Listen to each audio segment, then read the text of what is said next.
بسم اللہ الرحمن الرحیم۔ السلام علیکم ناظرین، میں ملک شاہزیب طارق اور آپ دیکھ رہے ہیں S P news eighty channel. بہت شکریہ آپ کا آپ نے ہماری ویلاگ کو دیکھنے اور سننے کے لیے اپنا انتہائی قیمتی وقت نکالا۔ اقرار الحسن اور پیر حق خطیب حسین علی بادشاہ سرکار آف بلاوڑہ شریف کے درمیان جو تکرار تھا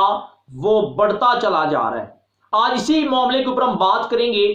اور کچھ اہم انکشافات ہیں سید اقرار الحسن اینکر پرسن اور سرعام ٹیم کے جو کہ چیئر پرسن ہیں انہوں نے کیے ہیں، اور انہوں نے 24 تاریخ کی ڈیڈ لائن دے دی ہے حق خطیب صاحب کو کہ وہ اپنا آستانہ چھوڑ کر اپنا یہ جو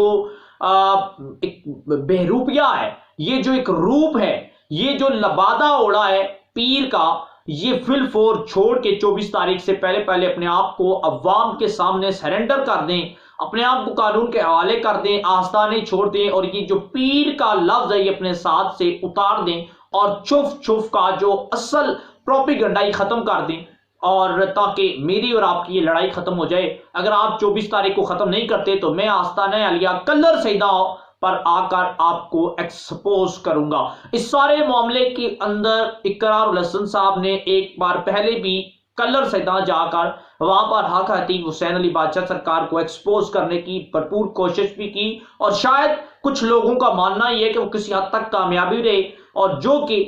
مرید ہیں حق خطیب صاحب کے وہ یہ سمجھتے ہیں کہ حق خطیب حسین رائٹ پر ہیں، اور اقرار الحسن صاحب کے لوگ یہ سمجھتے ہیں کہ اقرار الحسن صاحب رائٹ پر ہیں۔ اب 24 تاریخ کی ڈیڈ لائن دی تھی، لیکن اس سے پہلے اقرار الحسن صاحب نے اس سارے پیریڈ کے اندر حق خطیب حسین کے گھر کے سی سی ٹی وی فوٹیج، حق خطیب حسین کے چہروں کی C C T V footage and video اور ریکارڈنگ، حق خطیب حسین جس طرح دم ڈالتے تھے ان لوگوں کو میدان کے اندر لا کے ان کے تمام تر عزائم اور تمام تر جو منتر ڈالنے کی اور دم ڈالنے کی جو ویڈیو ہیں وہ منظر عام پر لا کر پیر صاحب کو پوری طرح ایکسپوز بھی کرنے کی کوشش کی ہے۔ اب حق خطیب حسین علی بادشاہ سرکار کو جو 24 تاریخ کی ڈیڈ لائن دی تھی، اس سے قبل سید اقرار الحسن صاحب نے اپنا اعلامیہ جاری کر دیے۔ انہوں نے کہا ہے جی کہ 24 تاریخ کو میں آستانہ علیہ کلر سیدہ پر تشریف لاؤں گا۔ انہوں نے اس سلسلے کے اندر کلر سیدہ اور روات اور اس سے ملکہ جو پریس کلب کے صحافی ہیں انہیں بھی میڈیا کوریج کی دعوت دے دی۔ اقرار الحسن صاحب نے کہا ہے جی کہ 24 تاریخ کو میں روات کے مقام پر پریس کانفرنس کروں گا، اور اس پریس کانفرنس کے اندر یہ بھی بتاؤں گا کہ کس طرح حق خطیب حسین نامی جعلی پیر لڑکیوں کے جنسی استحصال کے اندر بھی ملوث رہا ہے۔ یہ اتنا بڑا انکشاف حق خطیب حسین صاحب کے حوالے سے سید اقرار الحسن اینکر پرسن وہ کر رہے ہیں۔ ان کا کہنا یہ ہے کہ مبینہ طور پر حق خطیب صاحب لڑکیوں کے جنسی استحصال کے اندر بھی ملوث ہیں، اور اس حوالے سے وہ کچھ عام انکشافات اور عام دلائل اپنے جو ہیں وہ کلر سیدہ روات اس کے ملحقہ علاقوں کے صحافیوں کے سامنے رکھیں گے، اور جب وہ تمام تر یہ ان کے شواہد، تمام تر ایویڈنس صحافیوں کے سامنے رکھنے کے بعد آستانہ علیہ کلر سیدہ پر جا کر اپنا احتجاج بھی ریکارڈ کروائیں گے، اور حق خطیب حسین کو پوری طرح بے نقاب کرنے کی تمام تر کوشش اور تمام تر ان کا جو پلان ہے اس کے اوپر عمل کریں گے۔ اور یہ اگر یہ لڑکیوں کا اگر جو جنسی سکینڈل کے حوالے سے اگر حق خطیب صاحب کے حوالے سے اقرار الحسن صاحب اپنے شواہد، اپنے ایویڈنس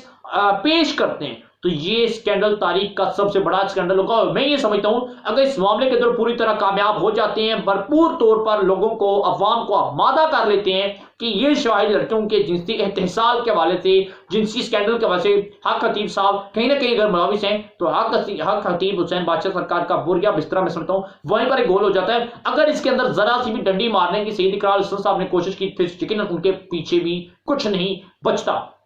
جب یہاں تک معاملہ پہنچا، 24 تاریخ کی ڈیڈ لائن پہنچ گئی، اعلامیہ پہنچ گیا اقرار الحسن صاحب کا، اقرار الحسن صاحب کا ہر ایک منٹ کے بعد کچھ نہ کچھ ویلاگ کے اس حوالے سے پورا وہ ان کی ٹیم ورک کام کر رہی ہے، صحافیوں کو دعوت نامہ دے رہی ہے۔ اس سارے معاملے کے اوپر جب دیکھا کہ 24 تاریخ کو کچھ نہ کچھ ہو سکتا ہے، اداروں کو بھی پتہ ہے، وہاں کے عوام کو بھی پتہ ہے، کلر سیدہ کے کچھ لوگوں سے بھی ہم نے جاننے کی کوشش کی، وہاں کے صحافیوں کو سے بھی جاننے کی کوشش کی، انہوں نے کہا اگر اقرار الحسن صاحب کلر سیدہ آتے تو یقیناً کچھ نہ کچھ ایسا ہو سکتا ہے کہ جو ایک ناخوشگوار واقعہ بھی ہو، وہاں پر لڑائی بھی ہو سکتی ہے، وہاں پر لوگوں کو استحصال بھی جو ہے اشتعال بھی دلوایا جا سکتا ہے، وہاں پر ہاتھا پائی بھی ہو سکتی ہے، کچھ بھی ہو سکتا ہے۔ اقرار الحسن اور پیر حق خطیب حسین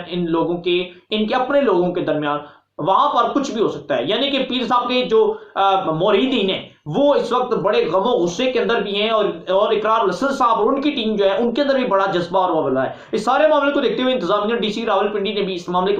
کے اوپر سختی سے احکامات جاری کرتے ہیں, نوٹیفکیشن جاری کر دیا, اور سختی کے ساتھ اقرار الحسن صاحب کو یہ ہدایت جاری کر دی کہ آپ کی صورت کلر سیدھا نہیں جائیں گے. آپ اقرار الحسن صاحب آپ کسی صورت حق خطیب حسین صاحب کو بے نقاب ایکسپوز نہیں کریں گے, آپ ان کے آستانے پر کسی صورت نہیں جائیں گے. اگر آپ وہاں پر جاتے ہیں تو ہم آپ کے خلاف قانونی کارروائی کرنے کے پابند ہیں اور آپ کے خلاف FIR درج کرنے کے پابند ہیں. میں حیران ہوں اس معاملے کے اوپر کہ ڈی سی راولپنڈی صاحب اپنا یہ اعلامیہ جاری کر رہے ہیں. ایک تو یہ ٹھیک ہے کہ انہیں اگر یہ ڈاؤٹ ہے کہ وہاں پر کوئی نہ کوئی حادثہ ہو سکتا ہے, کوئی سانحہ ہو سکتا ہے, وہ سارے معاملے کے اندر پورے پروٹوکول کے اندر پوری انتظامیہ کے اندر پوری سیکیورٹی کے اندر اس معاملے کو بڑی خوش اسلوبی کے ساتھ دونوں کے درمیان مناظرہ رکھتے تھے تو یہ زیادہ بہتر تھا کہ عوام کو بھی پتہ چل دیتا رائٹ پر کون ہے, عوام کو یہ بھی اندازہ ہو جاتا کہ اقرار الحسن رائٹ پر ہیں یا حق خطیب حسین علی بادشاہ سرکار رائٹ پر ہے. لیکن انہوں نے سمجھا کہ جو چل رہا ہے جیسے چل رہا ہے چل لینے دیں. حق خطیب حسین صاحب کا اگر کوئی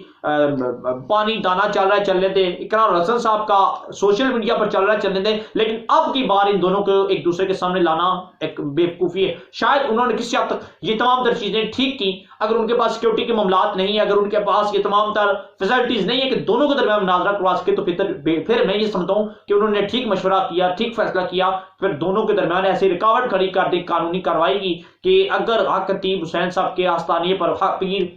سید اقرار الحسن صاحب وہاں پر جاتے ہیں, میں سمجھتا ہوں کہ وہاں پر اگر جاتے ہیں تو وہاں پر معاملات کشیدہ بھی ہو سکتے ہیں. اگر اس سے پہلے وہ پریس کانفرنس کر کے یہ ثابت کر دیتے ہیں کہ پیر حق خطیب حسین لڑکیوں کے جنسی استحصال کے اندر ملوث ہیں, تو میں سمجھتا ہوں پیر صاحب کا تمام تر زندگی کا جو انہوں نے عزت بنائی تھی, جو انہوں نے معیار بنایا تھا, جو انہوں نے اپنے ساتھ پیری کا لقب جوڑا تھا, جو انہوں نے لوگوں کے در اعتماد بنایا تھا, میں سمجھتا ہوں پھر وہ ہمیشہ کے لیے ختم ہو جائے گا. اس سارے معاملے کے اوپر آپ کیا رائے دیتے ہیں؟ آیا 24 تاریخ کو اقرار الحسن صاحب کو کلر سیدھا جا کے پیر حق خطیب حسین صاحب کو بے نقاب کرنا چاہیے یا نہیں کرنا چاہیے؟ کیا اس سارے معاملے کے اندر اقرار الحسن صاحب رائٹ پر ہیں یا حق خطیب حسین علی بادشاہ سرکار حقیقت پر یا حقائق پر مبنی ہے یا وہ رائٹ پر ہیں؟ آپ بتائیے. اور ہم اجازت, اللہ حافظ.